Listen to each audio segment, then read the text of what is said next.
What's going on, everybody? Cleopas Tech here, coming back at you with another video. In this video, we're going to be doing a quick comparison between the Samsung Galaxy A14 5G and the Samsung Galaxy A13 5G. Now, as the name suggests, the Samsung Galaxy A14 5G is the successor to last year's Samsung Galaxy A13 5G, or I guess this phone technically came out in late 2021. But regardless, we're going to be taking a look at the similarities and differences between these two and going over what's changed and whether or not the Samsung Galaxy A14 5G is really a worthy successor. Now, as always, if you end up wanting to learn more about either phone individually, definitely check out the description, where I will be linking to several other videos about each of them, as well as some information about pricing, availability, and some of my favorite smartphone accessories. But with that being said, let's get into it. So with the Samsung Galaxy A14 5G, we're getting a 6.6-inch 90Hz PLS LCD display with a 1080p resolution, a PPI of 400, and a 20:9 aspect ratio. With the Samsung Galaxy A13 5G, we're getting a 6.5-inch 90Hz PLS TFT display with the 720p resolution, a PPI of 270, and this phone also has a 20:9 aspect ratio. So I would definitely say the display with the A14 5G is quite an improvement. Sure, there are a lot of things that are pretty much the same, like the size and refresh rate, for example. Sure, the A14 5G is a tiny bit larger, but at 6.6 inches versus 6.5, the difference, while being sorta noticeable, isn't really huge or anything, and it's not like the A13 5G is small, because for most people, this display is going to be plenty large enough. That being said though, the real difference here is that with the A14 5G, we are getting a much sharper 1080p resolution versus, again, only 720p with the A13 5G. So with the A13 5G, back in the day when this was the newest phone, pretty much everything about the display was great. I mean, the colors and brightness and everything do look really good, but the weakest link here really was that 720p resolution, and it seems like with the A14 5G, they did actually fix that. So if you are consuming a lot of content like videos, looking at photos, or maybe playing games, something like that, for that kind of activity, the A14 5G is going to be a great choice. But for more basic activities like web browsing, social media, reading, stuff like that, where you don't really care too much about the image quality, then keep in mind, the A13 5G really isn't bad, and especially for those activities, it is still going to be perfectly fine. Now for storage, both phones are getting 64GB of internal storage with microSD card expansion, so nothing has really changed here, and honestly, when it comes to this price range, the vast majority of phones do have the same amount of storage. It's pretty standard for entry-level 5G phones, and while on one hand, I do think 64 in this day and age is really a bare minimum, and I would definitely not get a phone that has less. I do think for the average user, as long as you're mindful of what you're putting on your phone, and you make sure to use a microSD card with this amount of storage, you will be perfectly fine. That being said though, if you are more of a power user, if you're someone who's constantly downloading apps, games, stuff like that, or maybe you just really never want to have to worry about space, in that case you might want to go with something that has 128. And keep in mind, even in this price range, depending on your carrier, there is actually a handful of phones that do have 128GB. So while it's not nearly as common for an entry-level phone, just keep in mind, they still are out there. Now for security features, again, nothing's really changed here. Both phones do have Face Unlock, and they both have fingerprint scanners right here on the power keys. And this is an area where honestly I don't think anything really needs to change, because it's perfectly fine the way it is. But starting with the A14 5G, let's go ahead and give the fingerprint scanners a try. There we go, one more time. And there we go. And now for the A13 5G. There we go, one more time.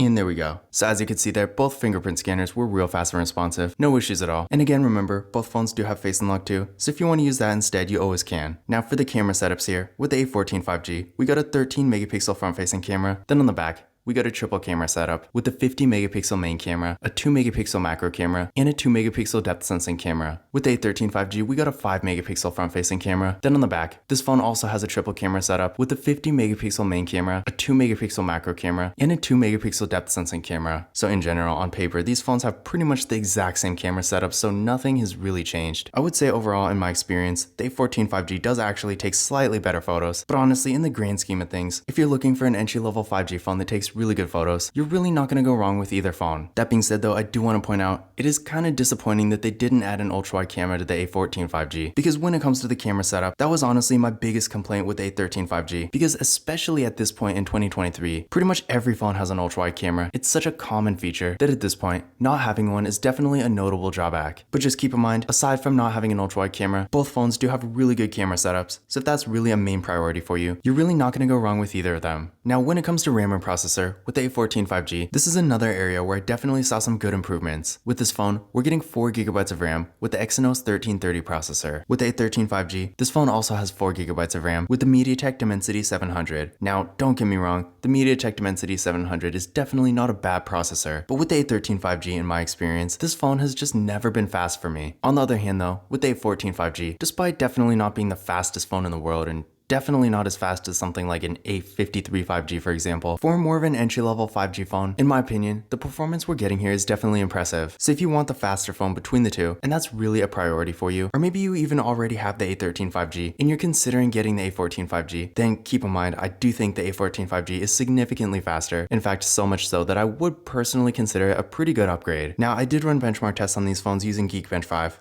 And here are the results I got. So again, as you can see here, the A14 5G is definitely faster. And while benchmark tests can really only tell you so much, I will say I have gotten a much better performance experience with the A14 5G. And honestly, compared to the average phone in this price range, I feel like the A14 5G is actually one of the better options, which again, is definitely an improvement from the A13 5G. Because with this phone, I always felt like it was kind of on the slower side for what it is. So if you are looking for the faster phone between the two, or if you already have the A13 5G and you're wondering if the A14 5G is really going to be a performance upgrade, then definitely keep this in mind. For the battery, these phones are actually the exact same, both of them having 5000 mAh batteries supporting 15W fast charging, and honestly, there's really nothing to change. I mean, a 5000 mAh battery is pretty much the largest battery you can get in a smartphone, at least in the US, and while 15W fast charging, granted, isn't really the greatest, keep in mind these are really entry-level phones, and in my experience, the charging speeds are still at least decent. So if you are looking for an entry-level 5G phone that has a really good battery, then either phone will be a perfectly fine choice. Now, another thing to keep in mind here is that both phones do have NFC, so if you like to use tap and pay, keep in mind that's not going to be a problem with either phone. Now at this point in 2023, with contactless mobile payment services becoming more and more widely used, I feel like NFC in a smartphone really should be a standard, but unfortunately at this point, there's still a decent handful of phones that don't have it, even 5G phones in this price range. So yeah, I'm definitely glad both phones do have that feature, and I hope we also start to see more and more lower end phones that have it in the future. Now for the overall designs, not a whole lot has really changed. Both phones do look pretty decent for entry-level devices, but I will say compared to the A13 5G, I feel like Samsung made the A14 5G unnecessarily bulky. I mean, sure, the display is technically a bit larger, but that really doesn't explain the sides, and with this kind of rounded off edge, the A14 5G almost kind of looks like a toy phone. And while I'm holding the two, another thing I'm kind of realizing is that with the A13 5G, the materials honestly feel a little bit higher quality, and the build quality feels a bit better in general. Now, that's not to say the A14 5G is bad. I mean, for what it is decent, and I have seen quite a bit worse. But just keep in mind, if you are expecting something a bit more premium, kind of like some of the mid-range OnePlus phones for example, then you are going to be disappointed here. But in general, again, the designs are pretty similar, and for what they are, I would say they're at least decent. But in conclusion, is the Samsung Galaxy A14 5G really a good upgrade from the A13 5G? In general, I would say yes for two different reasons. First of all, the display is significantly better with this phone. The 1080p resolution, in my opinion, is such a big upgrade. And sure, while the A13 5G doesn't look bad either, if you're really going to be consuming a lot of content, especially stuff like videos, where the image quality is a bit more important, then I would definitely go with the A14 5G, because honestly, the image does look so much better. And remember, at 6.6 inches versus 6.5, it is a tiny bit larger too. Another area where there's a big improvement is, again, the performance. With the A14 5G, this phone is so much faster than the A13 5G. And while on one hand, back in the day, again, I did feel like the A13 5G for what it is was a bit on the slower side. I feel like it's the opposite with the A14 5G. Sure, again, it's not the fastest phone out there, and compared to most mid-range phones, like the Motorola Moto G Stylus 5G, and the Samsung Galaxy A53 5G, and some of the mid-range OnePlus phones too, it's not going to be quite at that level. But for an entry-level 5G phone compared to stuff like the T-Mobile Revel phones, and some of the 5G Cricket phones, when compared to the more entry-level devices like those, for performance, I do think the A14 5G is definitely one of the better options. And while those two areas are really the main differences between these two devices, in my opinion, if you have the A13 5G, I feel like just those two things alone are enough to make the upgrade worth it. And if you don't have either phone yet, and you're considering getting one of them, then keep in mind, with the various different deals I've seen for the A14 5G, I feel like the money you'd save getting the A13 5G is really just not enough, considering the A14 5G has such a big advantage in the display and performance. But despite this, if you're really just looking for a super basic, affordable device for light use and more basic activities like web browsing, occasional social media, and stuff like that, then although I still feel like the A14 5G would technically be better even then, if you really just need something basic that works, the A13 5G still will get the job done. But this concludes my comparison between the Samsung Galaxy A14 5G and the Samsung Galaxy A13 5G. Again, if you want to learn more about either phone individually, definitely check out the description where I will be linking to several other videos about them, as well as some information about pricing, availability, and some of my favorite smartphone accessories. But that's it for this video. If you enjoyed it and found it useful, be sure to give it a thumbs up and hit that subscribe button. Don't forget to follow Kalipa's Tech on Twitter and Instagram.